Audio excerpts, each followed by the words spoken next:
नमस्कार दोस्तों, मैं डॉक्टर भक्ति शुक्ला हूँ और मैं एक डेंटिस्ट भी हूँ, एक फोक गायिका भी हूँ और एक डेंटिस्ट भी हूँ। ये मेरा छोटा सा ऑफिस है जहाँ मैं वर्क स्टेशन है, जहाँ मैं काम करती हूँ। और ये मेरा वर्क स्टेशन है जहाँ पर मैं काम करती हूँ। और आज मैं आपको दिखाती हूँ अपना रिसेप्शन एरिया जहाँ मैं बैठती हूँ और मेरे पेशेंट्स बैठते हैं। और आज लॉकडाउन पीरियड चल रहा है, इसलिए मैं आपको अपना टूर दिखाती हूँ। और आज मैं आपको बताना चाहती हूँ कि मैं अपने इस चैनल के माध्यम से आपसे मैं छोटी मोटी दांतों की जानकारियाँ, उनका इलाज जो कि आप लोगों तक पहुँचे, आप लोग उसका फ़ायदा उठा पाएँ, और उसको भी डालती रहूँगी। और आज मेरा पहला वीडियो है इस संदर्भ में। और आप लाइक सब्सक्राइब और शेयर तो करेंगे ही, और ज़रूर अपना प्यार दीजिएगा। चलिए वीडियो शुरू करते हैं। नमस्कार दोस्तों, मेरे चैनल में आपका बहुत बहुत स्वागत है। मेरा नाम डॉक्टर भक्ति शुक्ला है और मैं एक डेंटल सर्जन हूँ। और मैं इस वीडियो में आपको बताने वाली हूँ कि जो कई बार ऐसा होता है कि हम अपने बच्चों को डेंटिस्ट के पास लेकर जाते हैं, और मगर उनमें इतना डर होता है, इतना फोबिया होता है कि हम इलाज कैसे कराएं। बच्चा अलग रो रहा है, माँ बाप अलग परेशान हैं कि हम कैसे उसको इलाज कर सकें या कैसे वो कर सकें।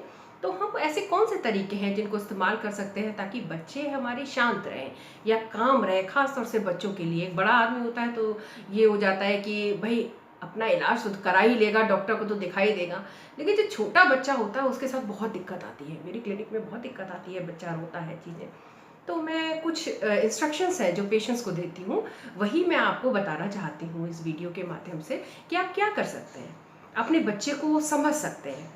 सबसे पहले तो 3 तरह के डर होते हैं। एक जो छोटा बच्चा होता है उसको सबसे पहले तो, अगर बहुत छोटा बच्चा है तो उसे माँ बाप से बिछड़ने का सबसे ज़्यादा दुख होता है। तो ऐसे केसेस में हम लोग बोलते हैं कि पेरेंट अकम्पनी कर ले या माँ आ जाए साथ में, उसे गोदी में लेके बैठ जाए, इलाज कर पाए, ताकि देख पाए और हम लोग कुछ भी उसको सूदिंग इफेक्ट कर पाए, इलाज कर पाए। और बच्चे के जो डर होते हैं वो 3 तरह के होते हैं। एक तो इमोशनल डर होता है कि मैं माँ से बिछुड़ जाऊंगा या पता नहीं क्या होगा, वहाँ पर फियर ऑफ अननोन होता है, पता नहीं क्या होगा, कैसे करेंगे। दूसरा, कुछ औजारों को देख के डर होता है कि नई नई चीज़ें देख रहा है बच्चा, छोटा है, आया है, बहुत नई चीज़ें, चेयर है उसको देख रहा है, उससे डर जा रहा है। तो हाँ, ये हमारा काम है उसको पहले एक थोड़ा माइंड सेट करके कि ऐसी चेयर होगी, वहाँ डॉक्टर देखेंगे, आपको दांत देखेंगे। ये पेरेंट का काम है, ये पेरेंट के इंस्ट्रक्शन के लिए छोटा सा वीडियो है। दूसरा, जब बच्चा बहुत छोटा होता है, करीब 2 से 3 साल का उम्र का, तो उसमें उसके रूटीन टाइम का जो पैटर्न होता है वो काफ़ी चेंज होता है। बच्चे को हमेशा ये नहीं होना चाहिए कि अनजान वातावरण है। कुछ भी दो से 3 टाइम का आइडियल टाइम होता है जब एक डेंटिस्ट से उसको इंट्रोड्यूस किया जा सकता है। डेंटल प्रॉब्लम्स के बारे में, डेंटल क्लिनिक के बारे में उसे बताया जा सकता है। वो सबसे आइडियल टाइम होता है। उस समय बच्चा बड़ी जल्दी एडजस्ट भी कर लेता है। आपको डेंटिस्ट को दिखाने के लिए ये आइडियल टाइम होता है जनरल चेकअप के लिए, ठीक है।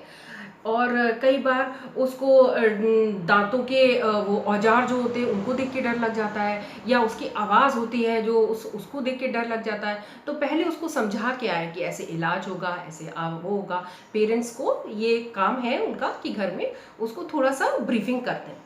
दूसरा, 4 से 6 साल की उम्र जो स्कूल गोइंग चिल्ड्रन होते हैं, उनमें थोड़ा सा सोशलाइज करने का ज़्यादा बढ़ जाता है। मतलब लोगों से मिलते हैं, अपने फ्रेंड से मिलते हैं, अपनी टीचर से मिलते हैं, तो वो लोगों को देखने लगते हैं, समझने लगते हैं। तो और उस वातावरण से एडजस्ट करने में उन्हें आसानी रहती है।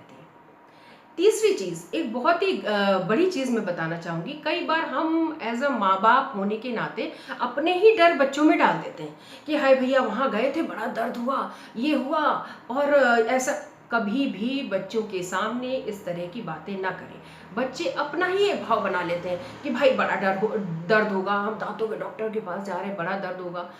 दांतों के डॉक्टर को भी बहुत फ्रेंडली तरीके से ही देखने की कोशिश करें, या उसको बनाए कि हाँ भाई आप जाएंगे, आपका चेकअप होगा 2 साल में। ऐसा नहीं कि जब दर्द हो रहा है तभी दांतों के डॉक्टर। एक बार 2 साल की उम्र से, 2.5 साल की उम्र से बच्चे को दांतों के डॉक्टर को जरूर दिखा देना चाहिए, क्योंकि नए नए दांत आ भी रहे होते हैं, दूध के दांत कैसे आ रहे हैं और उनका पैटर्न क्या है, ये एक तरीके से। और डेंटिस्ट से मुलाकात भी हो जाती है तो आपका एक रेपो बन जाता है, तो बच्चा कम डरता है, उसके साथ घुलता मिलता जल्दी है, उससे बातचीत जल्दी करता है।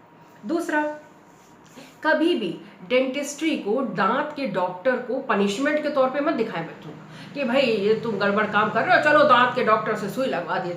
ये बहुत पेरेंट करते हैं। ये बिल्कुल नहीं करना है। अपने बच्चे को डर नहीं बैठाना है, छोटे से बच्चे को।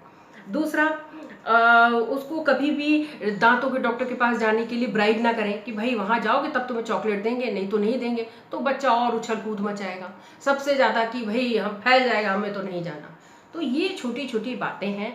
अगर हर पेरेंट ध्यान रखेगा इन छोटी छोटी बातों का, तो उम्मीद करते हैं कि दांतों के डॉक्टर और आपके बच्चे से रिश्ता प्यारा होगा और दांतों की समस्या जल्दी पकड़ में आएगी, और जल्दी पकड़ में आएगी तो उसका इलाज भी जल्दी से हो सकेगा।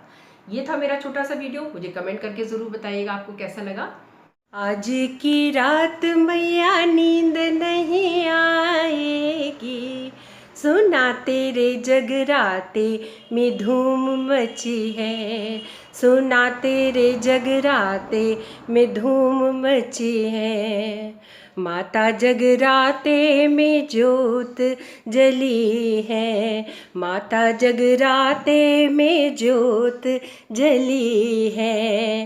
फेरा उजियारा मन की कलियां खिली हैं, माता को आज भेंटे गा के सुनानी है, सुना तेरे जगराते में धूम मची है, सुना तेरे जगराते में धूम मची है।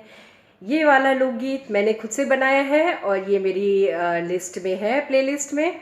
आप लोग चाहें तो इसको ज़रूर देख लें। और मैं इसी तरह सुंदर सुंदर लोकगीत बना के आपके लिए गाती रहूँगी। उम्मीद करती हूँ आप लोग मुझे ज़रूर पसंद करेंगे।